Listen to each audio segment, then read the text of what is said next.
ಎಲ್ಲರಿಗೂ ನಮಸ್ಕಾರ.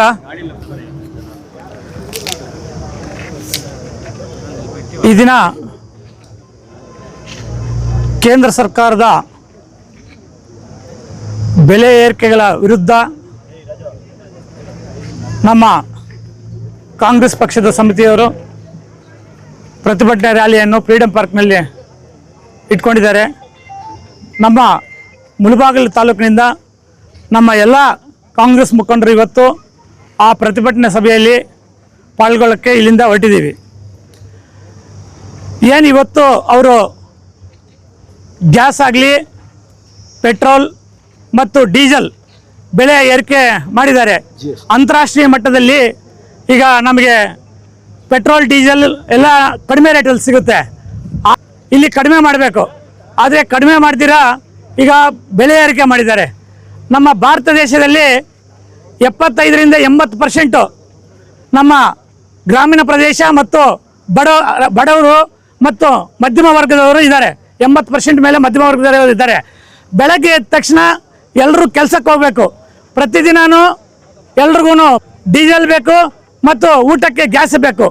ಈಗ ಪ್ರತಿದಿನ ಯೂಸ್ ಮಾಡುವಂಥ ಬಡವರ ಮೇಲೆ ಹೊರೆ ಹಾಕಿದ್ರೆ ಯಾವ ಥರ ಇರುತ್ತೆ ಅಂತ ನೀವು ಪ್ರಶ್ನೆ ಮಾಡಬೇಕಾಗುತ್ತೆ. ಅದೇ ರೀತಿ ನಮ್ಮ ಈಗ ಮೀಸಲಾತಿ ಬಗ್ಗೆ 4% ಮೀಸಲಾತಿ ಕೊಟ್ಟಿದ್ದಾರೆ.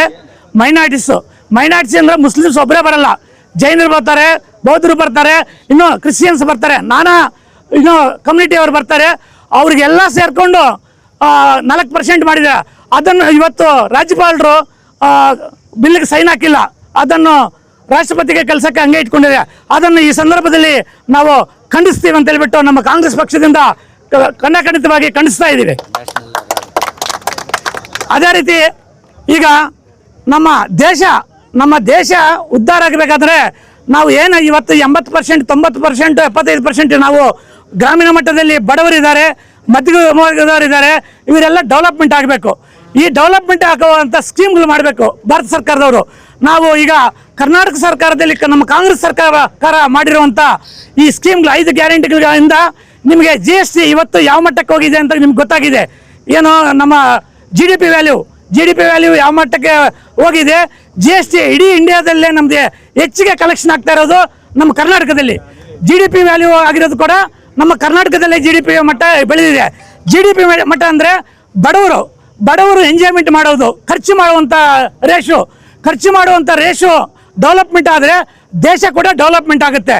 ದೇಶ ಡೆವಲಪ್ಮೆಂಟ್ ಆಗಿರುವಂಥ ಸ್ಕೀಮ್ ಮಾಡ್ತಾ ಇರೋದು ನಮ್ಮ ಕಾಂಗ್ರೆಸ್ ಪಕ್ಷ. ನೀವು ಮಾಡ್ತಾ ಇರುವಂಥ ಸ್ಕೀಮ್ಗಳನ್ನು ಬಡವರ ಮೇಲೆ ಹೊರೆ ಮಾಡುವಂಥ ಸ್ಕೀಮ್ಗಳು ಮಾಡ್ತಾ ಇದ್ರಿ, ನಾವು ಬೆಲೆ ಏರಿಕೆ ಮಾಡ್ತಾ ಇದ್ರಿ. ಇವತ್ತು ನೀವು ಕೇಂದ್ರ ಸರ್ಕಾರದ BJP ಸರ್ಕಾರದ ವಿರುದ್ಧ, ಮೋದಿ ವಿರುದ್ಧ ನಾವು ಖಂಡಿಸ್ತೀವಿ ಅಂತ ಹೇಳ್ಬಿಟ್ಟು ಈ ಸಮಯದಲ್ಲಿ ಎಲ್ಲರ ಪರವಾಗಿ ಅವ್ರಿಗೆ ಧಿಕ್ಕಾರವನ್ನು ಕೂಗ್ತಾ ಈ ಮಾತುಗಳನ್ನು ಮುಗಿಸ್ತಾ ಇದ್ದೀನಿ.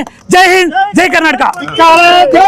ಬಿಜೆಪಿಗೆ ಧಿಕ್ಕಾರ, ಬಿಜೆಪಿಗೆ ಧಿಕ್ಕಾರ, ಬಿಜೆಪಿಗೆ ಧಿಕ್ಕಾರ.